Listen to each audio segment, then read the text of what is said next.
الحمد للہ رب العالمین والصلاة والسلام علی سید الانبیاء والمرسلین وعلی آلہ واصحابہ اجمعین، اما بعد۔ اللہ تعالی نے حضور اکرم صلی اللہ علیہ وسلم کو جو چیزیں براہ راست بتائی تھیں اور جن احادیث میں یہ آتا ہے کہ اللہ تعالی نے مجھ سے یہ بات فرمائی، انہیں ہم اصطلاح میں احادیث قدسیہ کہتے ہیں، اور احادیث قدسیہ کو کئی ایک محدثین نے الگ کتابوں میں جمع کر دیا ہے، اور ان میں ایک حدیث وہ بھی ہے جو صحیح مسلم اور ابو داؤد کی روایت ہے۔ حضور اکرم صلی اللہ علیہ وسلم نے یہ بات ارشاد فرمائی کہ ان اللہ تعالی زوالی الارض، اللہ تعالی نے زمین میرے لیے سمیٹ دی۔ یہ ساری کائنات اللہ کی مخلوق ہے، اور اللہ تعالی اپنی مخلوق میں جیسے چاہے تصرف فرمائے، چھوٹی چیز کو بڑا کر دے اور بڑی چیز کو چھوٹا کر دے، یہ اللہ کے قبضے میں ہے، اور اس قبض اور بسط کو ہم لوگ کئی مرتبہ اپنی آنکھوں سے دیکھتے ہیں۔ انسانی زندگی میں بہت سی چیزیں ایسی ہیں جو اس اصول کے تحت گزرتی ہیں، اور انسان اگرچہ انہیں دیکھتا ہے لیکن غور نہیں کرتا۔ انسانی نظریں چونکہ ان چیزوں کی عادی ہو جاتی ہیں، اس لیے وہ زحمت گوارا نہیں کرتی کہ ان چیزوں کو غور سے کبھی دیکھیں۔ ہمارے لیے ہر صبح جو رات کے بعد ہوتی ہے روٹین کی بات ہے، اور شاید ہی کوئی آدمی اس بات پر صبح اٹھ کے غور کرتا ہو کہ اللہ کی طاقت اور قدرت ہے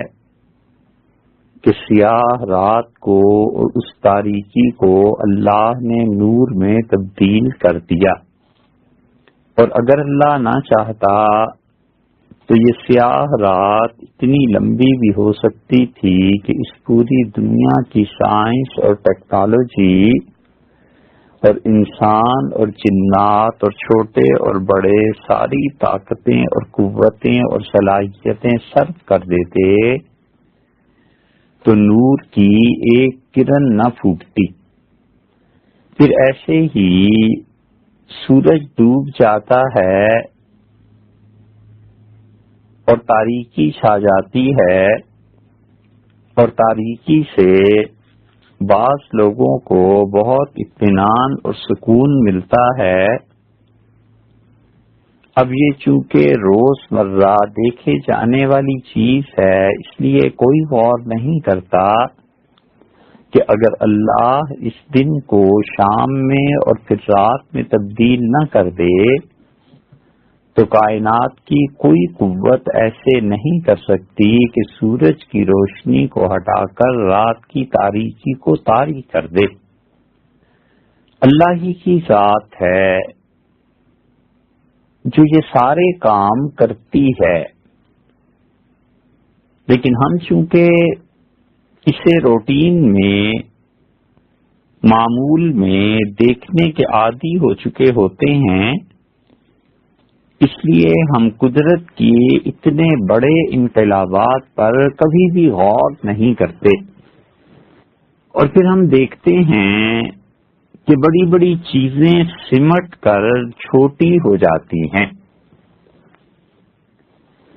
5 اور 10 کلو دودھ، جس نے اتنی جگہ بالٹی میں گھیری بھی ہوتی ہے، جب دہی بنتا ہے تو چھوٹا ہو جاتا ہے،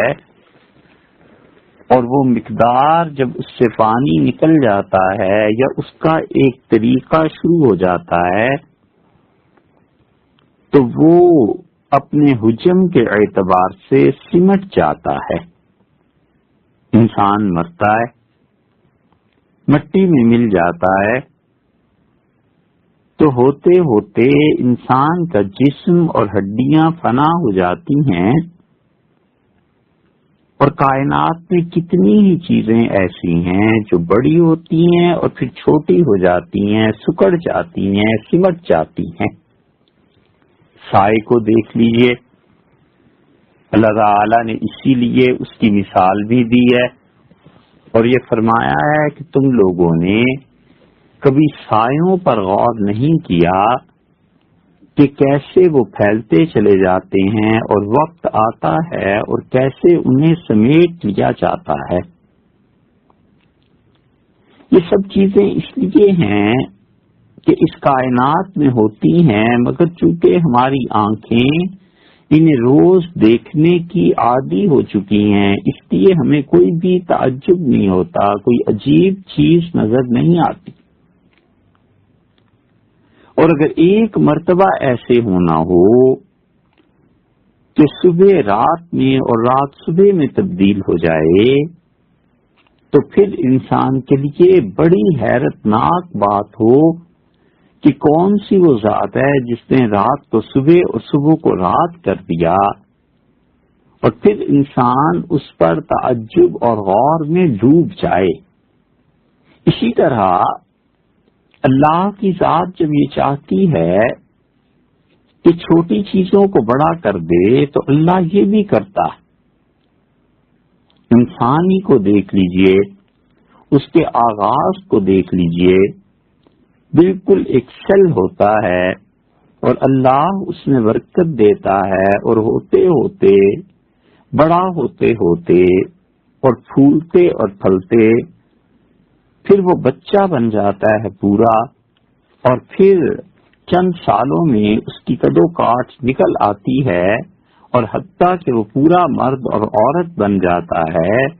یہ اللہ نے عجیب چیز رکھی ہے کہ اتنی چھوٹی سی چیز، ایک سیل جس سے وہ پیدا ہوا، ہوتے ہوتے اور پھیلتے پھیلتے وہ کتنا پھیل گیا۔ اس لیے اللہ تعالی نے اس کائنات میں ہمارے سوچنے کے بڑے سامان رکھتے ہیں، لیکن ہم ہر چیز کو چونکہ دیکھتے ہیں اور پھر غور نہیں کرتے، اس لیے ہمیں اللہ کے ہونے کے دلائل بھی سمجھ میں نہیں آتے۔ خواب دیکھ لیجئے، خواب میں کیا ہوتا ہے کہ انسان 1 صدی پہلے چلا جاتا ہے، 70 برس عمر ہو گئی، اور کبھی کبھی اپنے بچپنے کو دیکھتا ہے، اور کبھی اس جہان کی سیر کرتا ہے جہاں پر ماں باپ پہنچ گئے، اور اس جگہ پہنچ گئے جہاں سے انہوں نے واپس اب نہیں لوٹنا۔ انسان ان چیزوں کا مشاہدہ کرتا ہے، اور اب تو 6 فٹ کا آدمی، 5 فٹ کا آدمی ٹی وی کی سکرین پہ آ جاتا ہے، اور اپنا سیل فون دیکھ کے اس کی سکرین پہ انسان نظر آئے گا۔ یہ سب کچھ کیا ہے؟ اللہ نے دکھا دیا کہ تم ترقی کر کے ایسے آلات پیدا کر لیتے ہو جس میں چیزیں سمٹ بھی جاتی ہیں، پھیل بھی جاتی ہیں، تو ہمارے ہاں بھی ایک نظام ایسا ہے۔ اسی لیے اللہ تعالی نے فرمایا کہ اولم یروا الی ما خلق اللہ من شیء،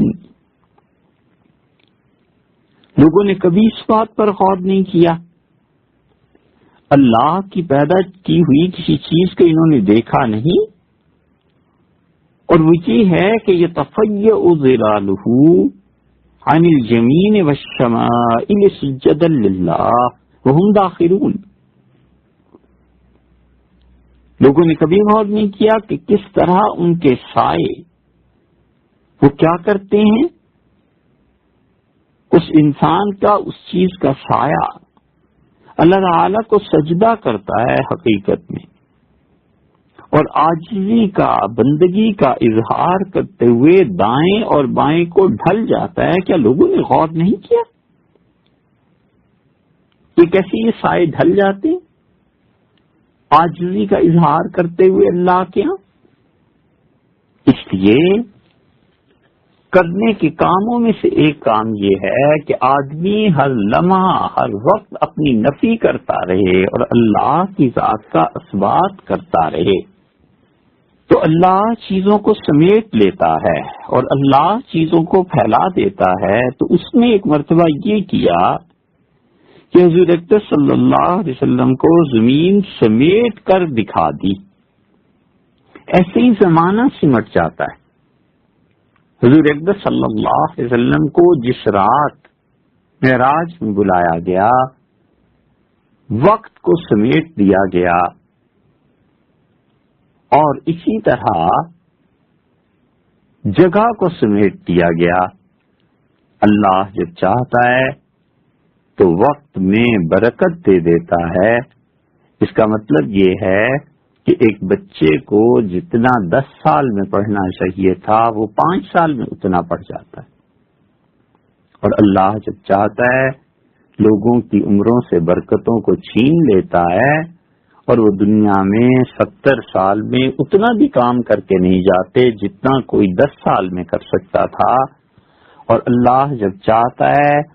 چیزوں میں برکت دے کے انہیں زیادہ کر دیتا ہے، اور خدا جب چاہتا ہے برکت کو اٹھا لیتا ہے۔ تو اس نے ایک دن یہ کیا کہ حضور اقدس صلی اللہ علیہ وسلم کو ساری زمین کی تنابیں کھینچ کر بہت مختصر کر کے دکھایا، اور آپ نے فرمایا فَأُرِيتُ مَشَارِقَهَا وَمَغَارِبَهَا، زمین کا مشرق اور مغرب مجھے دکھایا گیا، اور مجھے یہ دکھایا گیا کہ میری امت یہاں تک پہنچے گی۔ گویا کہ حضور اقدس صلی اللہ علیہ وسلم نے بتایا کہ مسلمان جتنے بھی علاقے فتح کر لیں گے وہ سب کے سب رسول اللہ صلی اللہ علیہ وسلم کو دکھائے گئے۔ مدینہ طیبہ میں اسلامی حکومت قائم ہوئی، اور پھر رسول اللہ صلی اللہ علیہ وسلم نے فتح فرما لیا مکہ مکرمہ، اور یمن والے یہ تابع ہو گئے، جزیہ دینے لگے، اور اسی طرح کچھ اور علاقے آہستہ آہستہ مسلمانوں کے پاس آ گئے۔ اور پھر حضرت ابوبکر رضی اللہ عنہ کے زمانے میں جہاد شروع ہوا ہے، اور زمین سمٹنے لگی اور مسلمان بڑھنے لگے اور پھیلنے لگے۔ پھر سیدنا عمر رضی اللہ عنہ کے زمانے میں بہت دور دور تک مسلمان پہنچ گئے، اور 22 لاکھ مربع میل علاقہ سیدنا عمر رضی اللہ عنہ کے زمانے میں مسلمانوں کے پاس تھا۔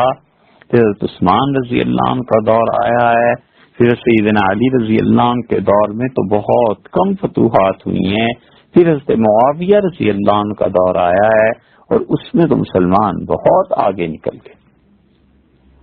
بنو امیہ کا دور آیا، اور امویوں کے دور میں ہندوستان کی فتح شروع ہوئی ہے، اور کراچی سے لے کر ملتان تک، اور دوسری طرف جو فوجیں بڑھی ہیں تو بمبئی تک مسلمان پھیل گئے، اور پھر اس کے بعد آہستہ آہستہ آہستہ آہستہ بڑھتے چلے گئے، اور امویوں کا دور جو ختم ہوا تو اس وقت مسلمان دوسری طرف کو افریقہ اور اس کے علاقے فتح کر چکے تھے۔ بنو عباس کا زمانہ جب آیا ہے تو اس وقت دوسری سلطنت، بڑی سلطنت مسلمانوں کی، وہ اسپین تھا، فرانس کے کچھ علاقے تھے، اور تیمور اور بایزید کی لڑائی اگر نہ ہوتی، امیر تیمور گورگانی اس نے منصوبہ بنایا اور بہت دور تک وہ فتح کرنا چاہتا تھا، اور اس نے مسلمان ممالک پر بھی حملے کیے اور ترکوں کو شکست دی۔ ترک سلطان بایزید جو تھے، اگر امیر تیمور گورگانی انہیں تنگ نہ کرتا اور ان سے ٹکر نہ لیتا تو یہ ترک سوئٹزرلینڈ جنیوا کے قریب پہنچ چکے تھے، اور اگر یہ صورتحال جاری رہتی تو یہ ترک پورے یورپ کو اسلام کی جھولی میں ڈال دیتے۔ امیر تیمور گورگانی نے سلطان وقت بایزید کے ساتھ ٹکر لی، اور ان دونوں کی لڑائی نے بڑھتے اور پھیلتے ہوئے اسلام کو ترکی تک محدود کر دیا، وگرنہ جرمنی اور اس کے بعد بیلجیم، فرانس، ہالینڈ، یہ سب چھوٹے چھوٹے نوابوں کے علاقے تھے، اور ان کو فتح کرنا ترکوں کے لیے کچھ مشکل نہ تھا۔ تو حضور اقدس صلی اللہ علیہ وسلم کو دکھایا گیا کہ یہ علاقے ہیں جہاں پر آپ کی امت پہنچے گی، اور بنو عباس کے زمانے میں تو اتنی فتوحات ہوئی ہیں کہ مسلمان ان پورے خطوں میں چھا گئے، اور ان کا حال یہ تھا کہ سمندر ان کے راستے میں حائل ہو گئے، اور ان کے لوگ مسلمانوں کے سمندر کے ساحل پر کھڑے ہو کے کہتے تھے کہ اے رب، اگر یہ چیز درمیان میں حائل نہ ہوتی تو میں اس حد تک دنیا کو فتح کر کے اسلام کو تحفے میں دے دیتا جہاں تک میرے گھوڑے کی سمیں جا سکتی تھی۔ اس لیے حضور اقدس صلی اللہ علیہ وسلم نے دیکھا سسلی، اٹلی، یہ مسلمانوں کے علاقے تھے، اور پھر آہستہ آہستہ مسلمانوں کے ہاتھوں سے نکلے۔ تو مشرق اور مغرب میں جہاں جہاں امت نے پھیلنا تھا آپ کو جگہیں دکھائی گئیں، اور یہ رسول اللہ صلی اللہ علیہ وسلم کے ساتھ اللہ کا انعام تھا، معجزہ تھا آپ کا۔ اللہ نے یہ عنایت فرمایا آپ کو اور دکھایا کہ آپ کی امت یہاں تک پہنچے گی، اور پھر آپ نے ارشاد فرمایا کہ اللہ تعالی نے مجھے 2 خزانے دیے، الاحمر والابیض۔ ایک سرخ خزانہ اللہ نے دیا، اور ایک اللہ تعالی نے مجھے سفید خزانہ دیا۔ ان خزانوں کی شرح میں کہ یہ کیا چیز تھی، محدثین میں سے کچھ کا خیال یہ ہے کہ رسول اللہ صلی اللہ علیہ وسلم کو سونا اور چاندی دکھائی گئی کہ آپ کی امت کو اتنا سونا دیا جائے گا اور اتنی چاندی دی جائے گی۔ تو رشدی رحمت اللہ علیہ نے اس کی شرح میں یہ کہا کہ رسول اللہ صلی اللہ علیہ وسلم کو دکھایا گیا کہ ایک سرخ خزانہ ہے وہ آپ کو دیا جائے گا، اور اس سے مراد عیسائیوں کے خزانے تھے، اور ایک سفید خزانہ اس سے مراد شام کے ایران کے خزانے تھے۔ اور اس کی وجہ یہ ہے کہ کسرا شاہ ایران کے ہاں دینار تھے، اور جو دوسری طرف قیصر روم تھا ان کے ہاں درہم تھے۔ اس لیے بعض کا خیال یہ ہے کہ درہم سفید ہوتے تھے، چاندی وہ دکھائی گئی، اور ایران کے شاہ کسرا کا سونا دکھایا گیا کہ یہ سونے اور چاندی کے خزانے آپ کی امت کے حوالے کر دیے گئے، دے دیے گئے۔ حضور اقدس صلی اللہ علیہ وسلم کو جو کچھ اللہ نے دکھایا تھا وہ بالکل صحیح معنی میں پورا ہو کے رہا، اور مسلمان دنیا کے گوشے گوشے میں پھیل گئے، اور کتنا علاقے انہوں نے فتح کر لیے، اور اس کے ساتھ ساتھ اللہ تعالیٰ نے جو خزانے انہیں دیے تھے اس وقت بھی اور اب بھی وہ دنیا کی غالباً کسی قوم کو نہیں دیے گئے۔ آپ ایک طرف سے شروع کریں مسلمان ممالک کو، اور افریقہ اور ایشیا کے ممالک، اور دوسری طرف وہ علاقے جن کی حدود فرانس سے جا کر ملتی ہیں، مراکش، مغرب، الجزائر، اور ان سب کا آپ اندازہ کریں تو اب بھی جتنے اسباب اور وسائل اللہ نے اس امت کو دیے ہیں کسی کو نہیں دیے۔ ہاٹ واٹرز، گرم سمندر، سال میں 4 موسم، گیس، تیل، سونا، چاندی، تانبا، اور سونے کی ایسی ایسی کانیں جو ابھی تک سعودیہ نے کھولی ہی نہیں، اور زیر زمین معدنیات۔ کون سی ایسی چیز ہے جو اللہ نے اس امت کو عطا نہیں کی اور بڑے وافر مقدار میں عطا نہیں کی؟ بہت کچھ اللہ نے اس امت کو دیا، اور اتنا دیا،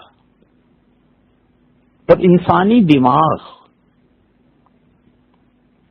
اور ان کے منصوبے، یہ سب چیزیں اللہ نے انہیں دی،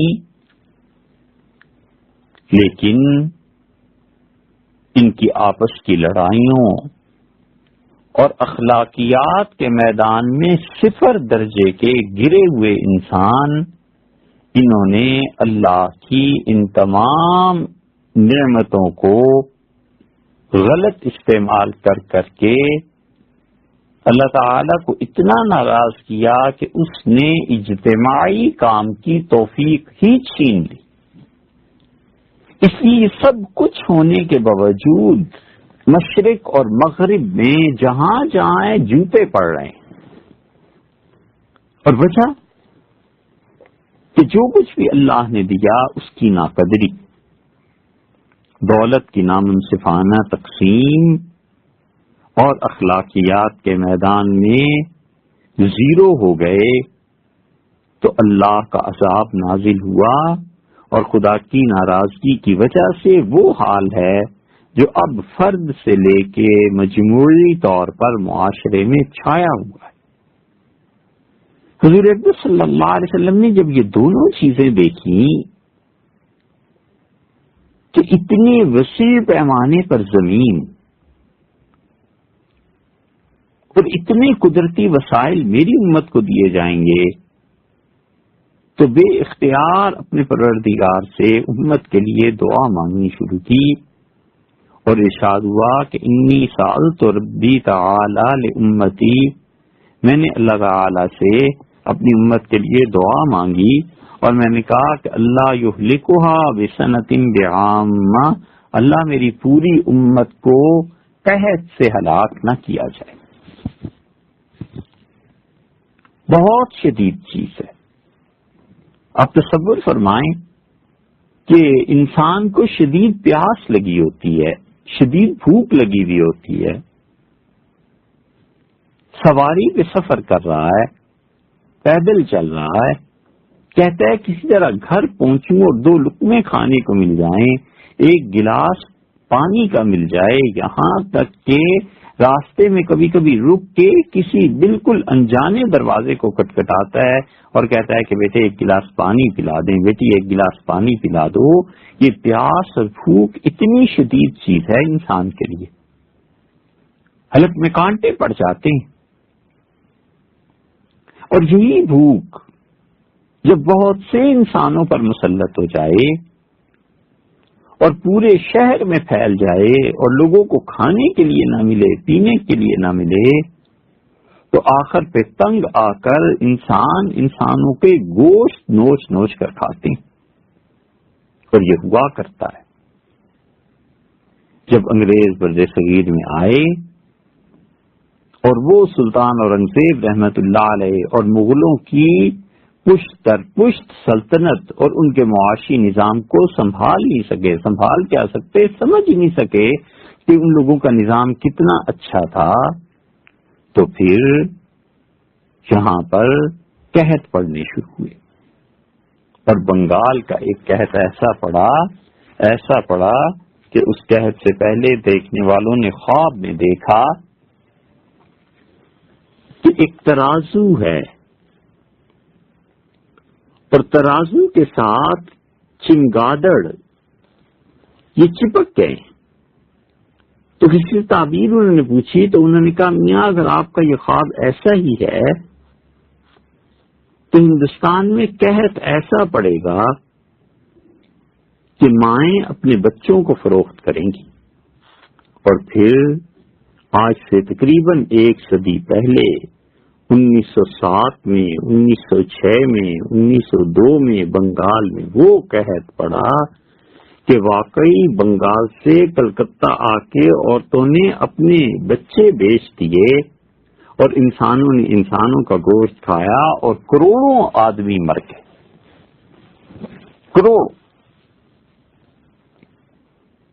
یہ صورتحال ہو گئی تھی، اور اب بھی ایسے ہی ہے۔ معاشروں میں ڈاکے، چوری، لوٹ کھسوٹ جو بڑھ جاتی ہے، اس کی ایک وجہ یہ ہوتی ہے کہ جتنے بھی وسائل اللہ نے دیے ہیں ان وسائل کی منصفانہ تقسیم نہیں ہوتی، اور پیسے کی منصفانہ تقسیم نہ ہونے کی وجہ سے ایک طرف وہ گھرانے ہوتے ہیں جن کے ہاں اتنا پکتا ہے کہ گھر میں 2 اور 3 فریج اور ڈیپ فریزر ناکافی ہوتے ہیں، اور چیزیں ہیں کہ اس میں ٹھوستے چلے جا رہے ہیں، اور اسی معاشرے میں سوسائٹی میں ایسے افراد بھی ہوتے ہیں کہ تربوز اور خربوزے جیسی سستی چیز اگرچہ اب سستی نہیں رہی، لیکن پورا موسم گزر جاتا ہے اور گھر وہ 1 سیر آم نہیں لا سکتا اور 1 سیر خربوزے نہیں لا سکتا۔ یہ سب کی سب دولت کی نامنصفانہ تقسیم ہے، اور اس کا نتیجہ یہ نکلتا ہے کہ ایک طبقہ جب وہ دیکھتا ہے کہ ان کے حقوق اس طرح پامال ہو رہے ہیں اور وہ جدوجہد نہیں کر سکتا اور تعلیم بھی اس کے پاس نہیں ہے، تو لا محالہ جو کچھ اس کی طبیعت میں آتا ہے وہ کرتا ہے، اور طبیعت میں یہ آتا ہے کہ چھین لو، لوٹ لو، تو پھر چوری اور ڈاکے اور اس قسم کے جرائم کی شرح معاشرے میں بڑھ جاتی۔ حضور اقدس صلی اللہ علیہ وسلم اللہ تعالی کے آخری رسول، اور رسالت میں بھی اعلیٰ ترین منصب پر فائز تھے، اور جہاں وہ اللہ کے محبوب تھے اور جہاں وہ اللہ کے رسول تھے، اس کے ساتھ ساتھ ان کے سینے میں بڑا حساس دل تھا انسانوں کے لیے، اور وہ جانتے تھے کہ بھوک کتنی شدید چیز ہے، اور انہیں پتا تھا کہ پیاس کتنی شدید چیز ہے، اور انسان کی جب زندگی کی بنیادی ضروریات پوری نہ ہوں تو پھر انسانی معاشرہ کس افراتفری کا شکار ہو جاتا ہے۔ اللہ سے دعا مانگی اور کہا میرے پروردگار میری پوری امت کو قحط سے ہلاک ہو جائے، یہ نہ ہو، اور پھر دوسری دعا مانگی اور عرض کیا کہ ولا یسلط علیہم عدوا من سوا انفسہم، اے پروردگار ان لوگوں پر، میری امت پر کوئی بھی باہر سے دشمن مسلط نہ کیا جائے،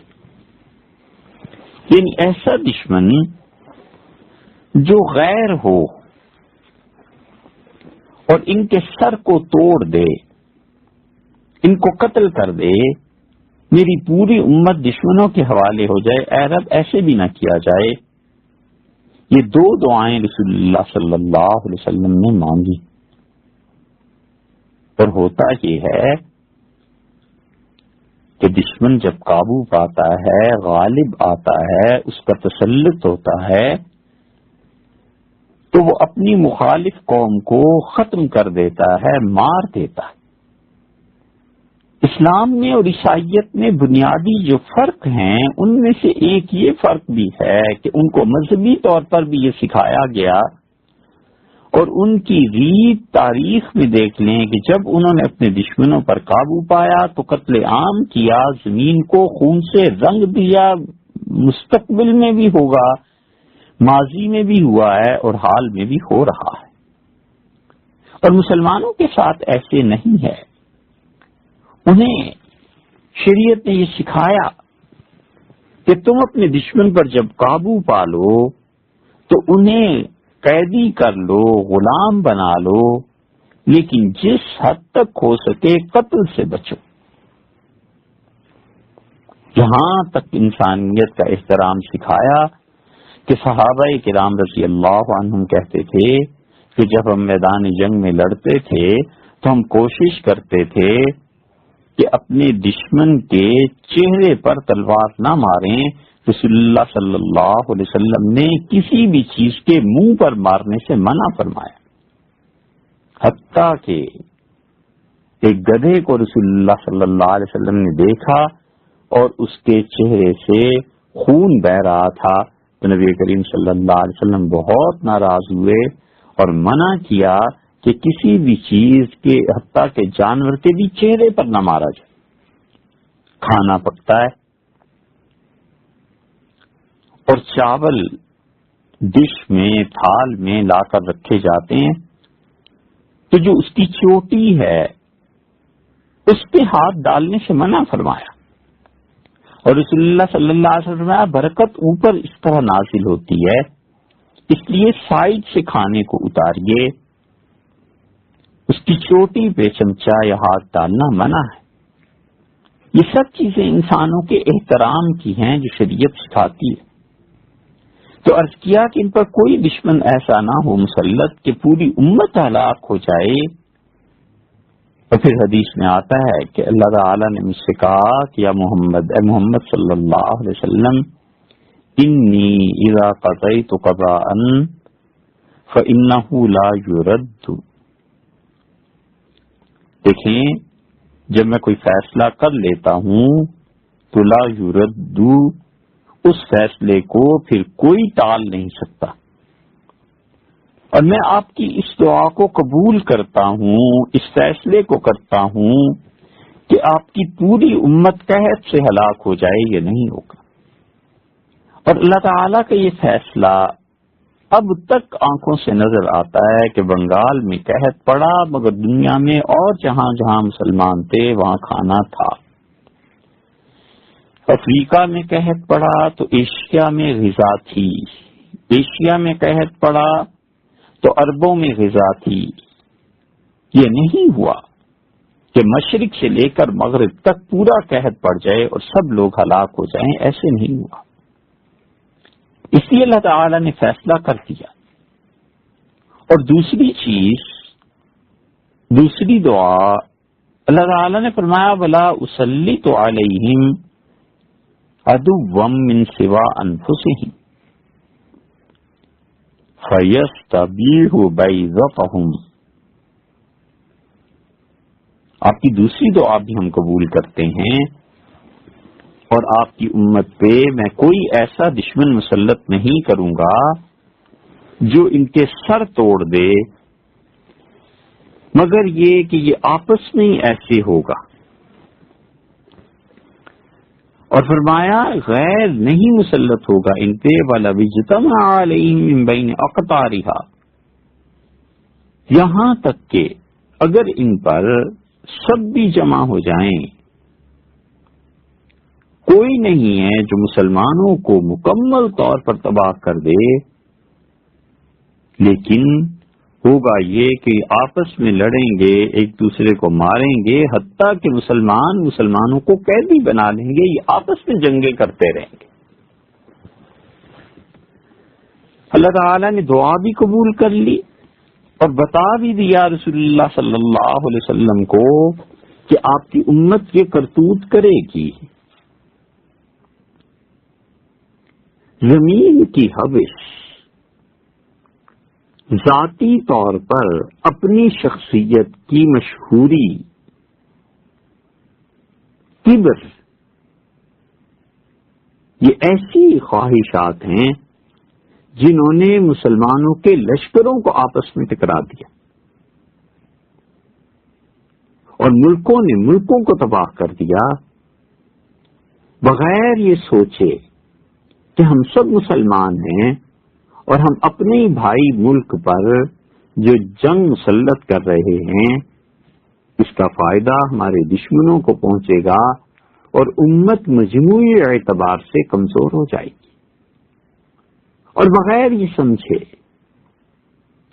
کہ ہمارے اپنے اسباب اور وسائل دونوں طرف کے جو استعمال ہوں گے تو امت معیشت کے اعتبار سے گر جائے گی۔ ایک دوسرے کو ہلاک کرنے کے لیے بھی جو اسلحہ خریدا جائے گا وہ غیروں سے خریدا جائے گا، فیکٹریز ان کی چلیں گی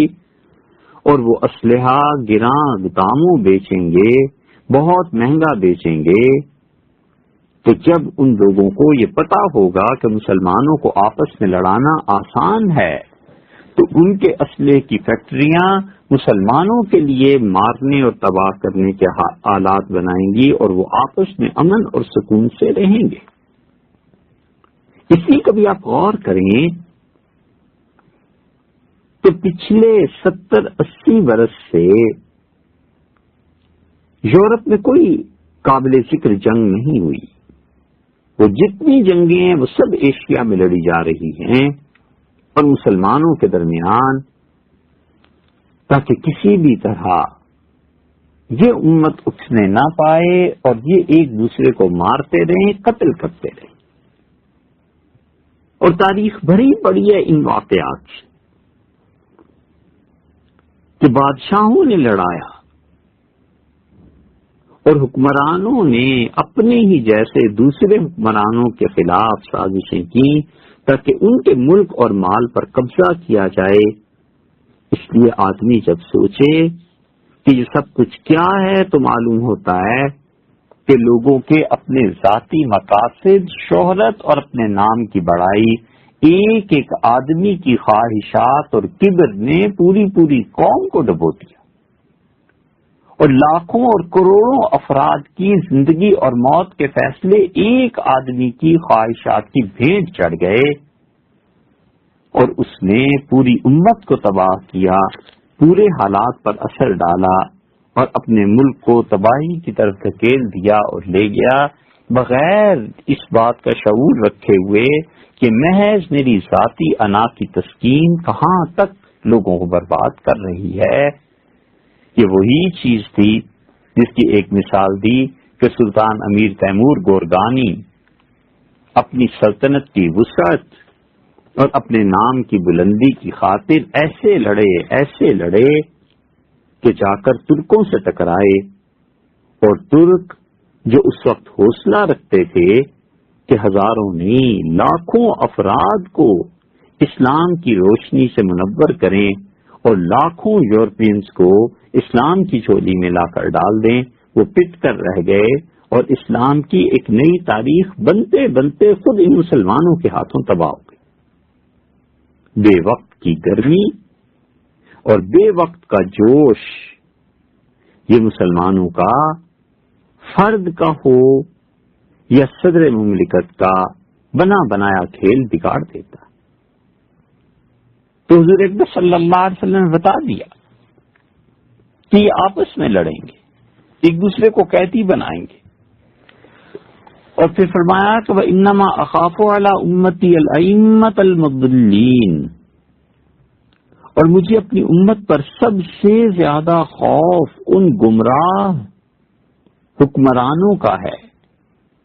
جو خود بھی گمراہ ہیں۔ مضلین کا لفظ ارشاد فرمایا، یعنی وہ گمراہ ہوں گے، اور ظاہر ہے کہ سلطنت اپنے بادشاہ کے پیچھے اور عوام اور رعایا اپنے حکمران کے پیچھے چلتے ہیں تو نتیجہ یہ کہ قوم کو بھی گمراہ کر دیں گے۔ انما خاف علی امتی الائمۃ المضلین، اور مجھے اپنی امت پر خوف ہے ان حکمرانوں کا جو امت کو گمراہ کر دیں گے، یعنی مضل ہوں گے۔ تو جو مضل گمراہ کرنے والا ہوگا وہ ضال تو یقیناً ہوگا، پہلے خود گمراہ ہوگا اور پھر پوری امت کو گمراہ کرے گا۔ لفظ ارشاد فرمایا حضور اکبر صلی اللہ علیہ وسلم نے ائمہ یعنی وہ جو امامت کے درجے پر فائز ہوں گے یہ گمراہ کریں گے. ایک گھر کے درجے میں امامت کو دیکھیے تو والد اور دادا ہیں جو گھر میں بڑے ہیں، جب یہ گمراہ ہوگا تو اپنے خاندان میں 20-30 بچے بچیاں پوتے نواسیاں نواسے سب کو لے ڈوبے گا. اور اسی طرح جب محلے کے افراد گمراہ ہوں گے تو پھر محلے پہ تباہی آئے گی،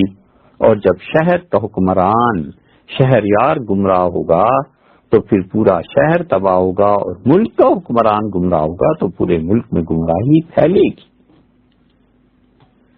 حتیٰ کہ مساجد کے ائمہ جہاں ہر ہفتے ایک چھوٹا سا جلسہ ہوا کرتا تھا اور لوگ ذوق شوق سے آتے تھے اور سنتے تھے علماء کو، اس محراب اور منبر سے جو قیادت ملنی چاہیے تھی اور جو قیادت ہونی چاہیے تھی امت کی، اس قیادت میں گمراہی آ گئی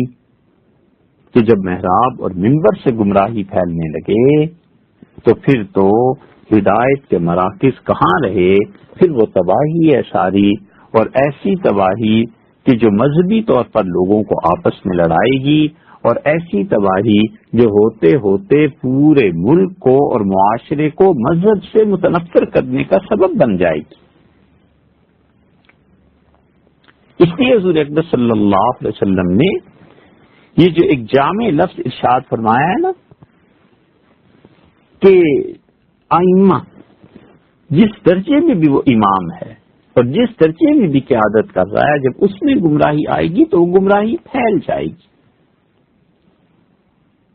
اور اس کی ایک وجہ یہ بھی ہو گئی لوگوں کے ہدایت پہ نہ رہنے کی کہ لوگوں نے جب مدتوں یہ دیکھا اور نسل در نسل یہ دیکھا کہ یہاں سوائے گمراہی کے اور کوئی کام نہیں، اور مساجد میں سوائے لڑائی جھگڑے کے اب کوئی باتیں نہیں رہ گئی، اور بس 2-4 تقریریں ہیں، اور جو لوگ مستقل وہ تقریریں سنتے ہیں وہ کہتے ہیں 10-12 تقریریں ہیں، سال بھر میں بار بار وہی باتیں ہیں، نہ علماء نے پڑھنا ہے نہ کوئی نئی بات بتانی ہے، اور اس سے بھی بڑھ کر سیاست کے علاوہ ممبر پہ کوئی بات ہی نہیں ہے، تو وہ اپنے گھروں میں بیٹھے رہتے ہیں، اور جمعے کے لیے بھی اس وقت آتے ہیں جب دوسری اذان کا وقت قریب ہو جاتا ہے یا عربی کا خطبہ شروع ہو جاتا ہے، اور تقریر کوئی نہیں سنتا. اور اسی وجہ سے جب لوگ جمعے کی تقریر نہیں سنتے تو نکاح اور جنازہ جہاں کبھی بھی لوگ تقریریں نہیں کیا کرتے تھے اور بس خاموشی سے سادہ طریقے پہ نکاح اور جنازہ پڑھا کے مولوی صاحب فارغ ہو جاتے تھے، اب وہاں بھی تقریریں شروع ہو گئی ہیں کہ لوگ کسی طرح پھنسیں اور مجبور ہو جائیں کہ ہماری بات سنیں، اور لوگ سننا نہیں چاہتے. دونوں طرف کا قصور. لوگ اس لیے نہیں سننا چاہتے کہ وہ کہتے ہیں کوئی کام کی بات نہیں ہے، ہمارے مسائل کا حل نہیں ہے. دین کی وہ تعبیر اور دین کو اس طرح سے پیش کرنا جو لوگوں کی سمجھ میں آ جائے وہ نہیں ہے، اور دوسری طرف علم کی وسعت اور مطالعہ نہیں ہے. تو علم وہ ناقص، اتباع وہ ناقص، تو نقائص کا مجموعہ کامل نہیں ہوا کرتا، نقائص کا مجموعہ نقائص ہی کو جنم دیتا ہے. اور اس تنفر کی حد یہاں تک پہنچ گئی ہے کہ دین کے نام پہ، دین کی محبت کی وجہ سے لوگوں کو جو بھی گمراہ کرنا چاہے اس کے لیے اب آسان ہو گیا ہے کہ وہ لوگوں کو گمراہ کر دے. اسے عربی نہیں آتی، شریعت کے مزاج کا پتہ نہیں، اور اس نے اپنی زندگی کے 50 سالوں میں سے 1 سال بھی ایسا نہیں لگایا جس میں وہ سنجیدگی سے خدا کی کتاب کے معانی پر غور کرتا اور وہ بھی درس دینے بیٹھ جاتا ہے. اور لوگ بھی سننے بیٹھ جاتے. لوگوں کو چاہیے کہ کسی شخص سے بھی علمی استفادہ کرنے سے پہلے تحقیق بھی کر لیں کہ یہ شخص پڑھا لکھا بھی ہے یا نہیں، اس کے اساتذہ کون ہیں، کس جگہ سے اس نے علم حاصل کیا ہے. اور صرف علم ضروری نہیں، علم کے ساتھ ساتھ اس کی تربیت کس نے کی ہے. امت میں جو مشائخ ہیں، جو خانقاہیں ہیں، اس کا تعلق کہاں رہا ہے، اور جن کو اس نے اپنے اساتذہ اور مشائخ گنوایا ہے، کہیں ایسے تو نہیں کہ وہ بھی گمراہ تھے اور اسی کی گمراہی کے اثرات انہی کے اس میں بھی آ گئے. اس کا علم اس کے ذاتی مطالعے کا نتیجہ تو نہیں. اور اس شخص کی دنیا کیسی ہے، لوگوں کے ساتھ لین دین میں کیسا ہے، معاملات میں کیسا ہے، اس کی زندگی میں نفاق کے کتنے اثرات ہیں. اللہ کے ساتھ اس کا تعلق بعد میں، پہلے مخلوق کے ساتھ تعلق دیکھے کہ لوگوں کے ساتھ اس کے تعلقات کیا ہیں. یہ سب چیزیں سوچ سمجھ کر اور اس کے علم اور تحقیق کا حدودربہ جان کر پھر اس کی بات کو سنا جائے. اور یہ معیار رہا ہی نہیں. اس لیے جو آدمی حضور اقدس صلی اللہ علیہ وسلم کی احادیث کا انکار کرتا ہے وہ بھی قرآن کی تشریح کر رہا ہے. جو خدا کے دین کو پورا نہیں سمجھتا اور وہ سمجھتا ہے کہ اب معاذ اللہ ثم معاذ اللہ کسی نئی نبوت کی ضرورت پیش آ گئی ہے، اس کو بھی لوگ سمجھتے ہیں کہ یہ علم والا ہے. صحابہ کرام رضی اللہ عنہ پہ تنقید کرے اور ان کے ارشادات و فرمودات کا احترام نہ کرے، وہ آدمی بھی ٹھیک ہے. اور انبیاء علیہ الصلوۃ والسلام کے معجزات کی عقلی تعویلیں کرتا پھرے تاکہ معجزہ نہ ماننا پڑے، حتیٰ کہ معاذ اللہ نبوت کا دعویٰ بھی کر جائے تو اسے بھی دو چار آدمی ماننے والے مل جاتے ہیں. تو اس لیے خرابی دونوں طرف آ گئی. جو ائمہ تھے اور جن سے ہدایت پھیلنی چاہیے تھی اور جو محراب اور منبر پر بیٹھے ہوئے علم اور تقوی حضور اقدس صلی اللہ علیہ وسلم کا اس کے وارث ہونے چاہیے تھے، وہ آپس میں لڑ پڑے اور انہوں نے گمراہی پھیلا دی، اور جو سننے والے عوام تھے انہوں نے بھی کچھ پرواہ نہ کی. اس لیے رسول اللہ صلی اللہ علیہ وسلم نے یہ جو فرمایا نا کہ میری امت میں وہ لوگ جب پیدا ہو جائیں جو امام ہوں گے اور گمراہ ہوں گے، مضلین لوگوں کو گمراہ کرنے والے ہوں گے، مجھے ان کا ڈر ہے. اور اس فکرے کو اس دوسرے آدمی کو دیکھیے، حضور اقدس صلی اللہ علیہ وسلم نے اس فکرے کو فرمایا ہے، اور وہ دوسرا آدمی جس کے متعلق خود رسول اللہ صلی اللہ علیہ وسلم نے فرمایا تھا کہ اگر نبوت مجھ پہ ختم نہ ہو جاتی تو میرے بعد اس شخص کو مل جاتی، انہوں نے بھی ایک ایسے ہی جملہ فرمایا ہے، اور وہ سیدنا عمر رضی اللہ عنہ تھے. امیر المومنین رضی اللہ عنہ نے فرمایا مجھے ڈر لگتا ہے سب سے زیادہ مسلمانوں میں اس شخص کے لیے جو منافق ہو اور اسے زبان مل جائے.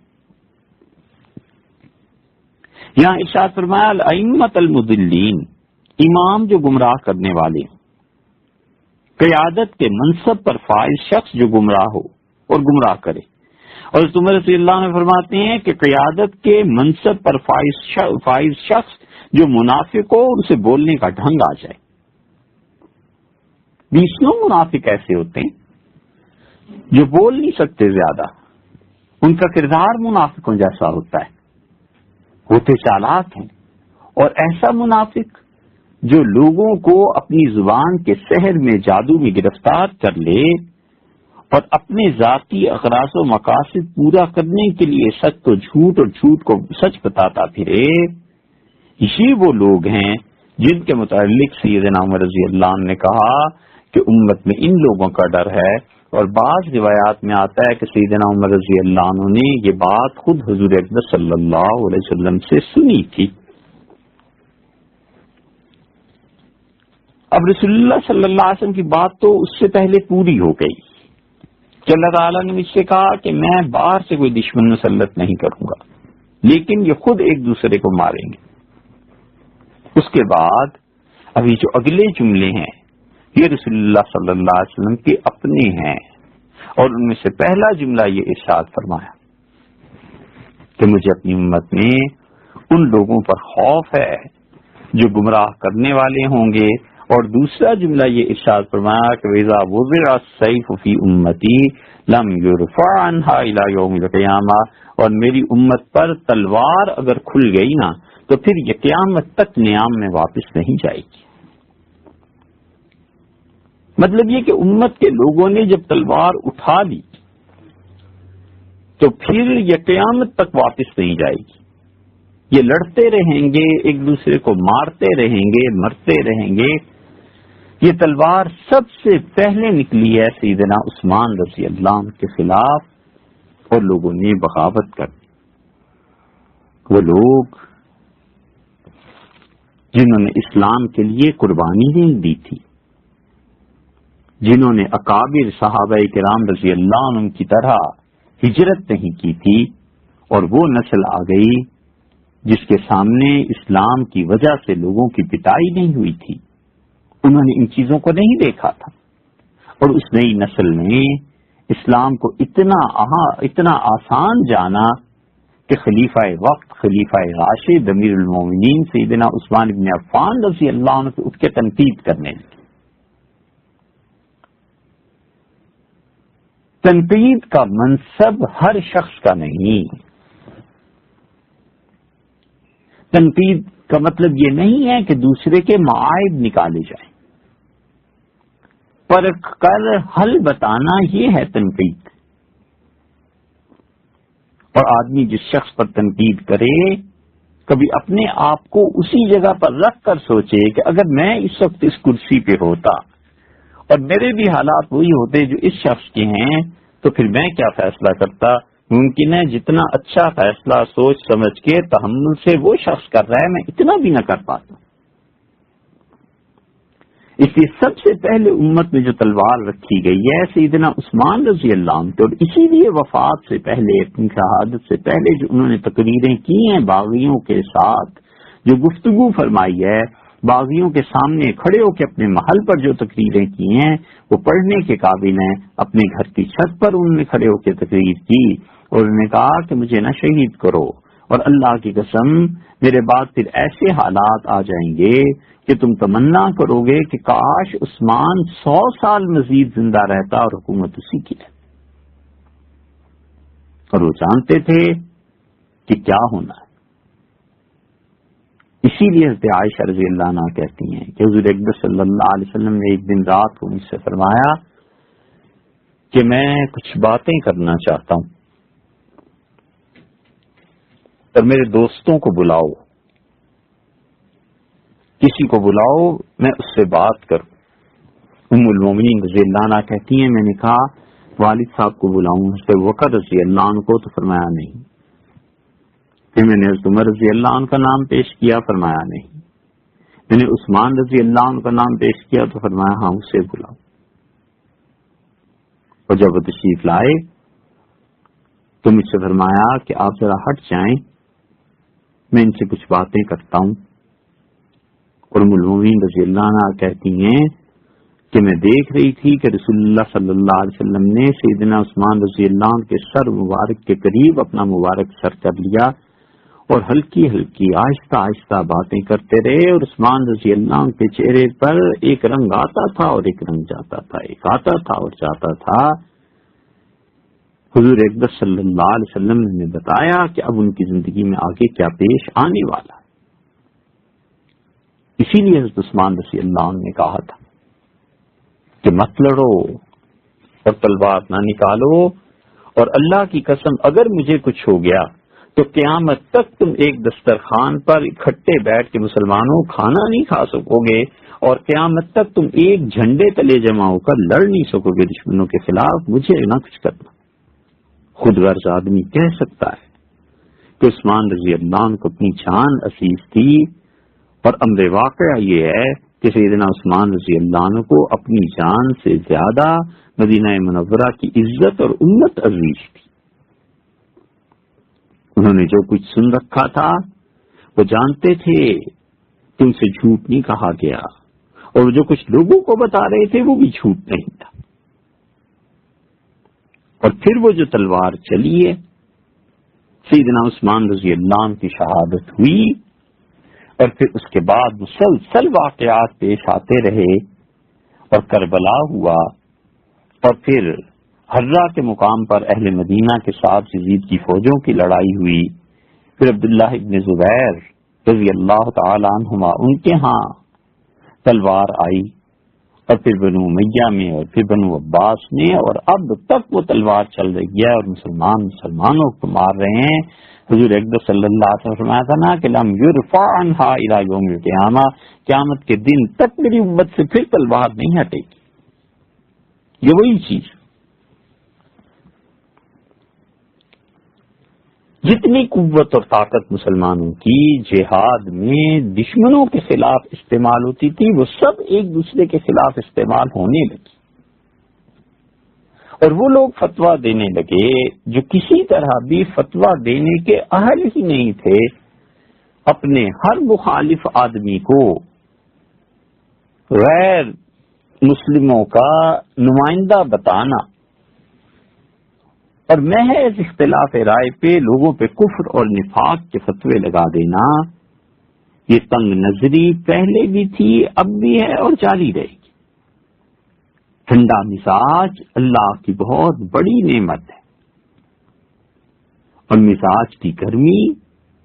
اور جذبات میں آ کر شخصیت کا بہہ جانا، یہ تنگ نظر ہونے اور شعور کی کمی کی دلیل ہے، وگرنہ جتنے باشعور افراد ہوتے ہیں وہ بالکل ٹھنڈے مزاج کے ہوتے ہیں، اور غصہ اور جذبات وقتی طور پر غالب آتے ہیں، اور وہ بھی اپنے اختیار سے ان کا غلبہ لے آتا ہے اور اپنے اختیار سے ہی انہیں ہٹا دیتا ہے، وگرنہ اصل میں جیسے پانی کا مزاج ٹھنڈا ہے، اس کا مزاج بھی ٹھنڈا ہی ہوا کرتا ہے۔ تو حضور اقدس صلی اللہ علیہ وسلم نے یہ جو فرما دیا کہ میری امت میں تلوار رکھ دی جائے گی اور پھر قیامت تک وہ نہیں ہٹے گی، یہ بالکل پورا ہو رہا ہے۔ اور حدیث کے یہ جملے حضور اقدس صلی اللہ علیہ وسلم کو جو معجزے کے طور پر مستقبل کی خبریں دی گئی تھی ان پر دلالت کرتے ہیں، اور اس قسم کے جملے حضور اقدس صلی اللہ علیہ وسلم کی رسالت کی گواہیاں ہیں کہ اللہ نے انہیں ان چیزوں کا علم عنایت فرمایا تھا، اور اللہ تعالیٰ نے انہیں بتا دیا تھا کہ مستقبل میں کیا ہونے والا ہے، اور اللہ سے خبر پا کر انہوں نے امت کو خبر دی۔ اگر اللہ کے ساتھ ان کا تعلق نہ ہوتا اور وہ نبی نہ ہوتے معاذ اللہ، تو پھر اتنی بڑی بڑی باتوں کو قبل از وقوع اور وقت سے پہلے بتانا یہ کیسے ممکن ہو سکتا؟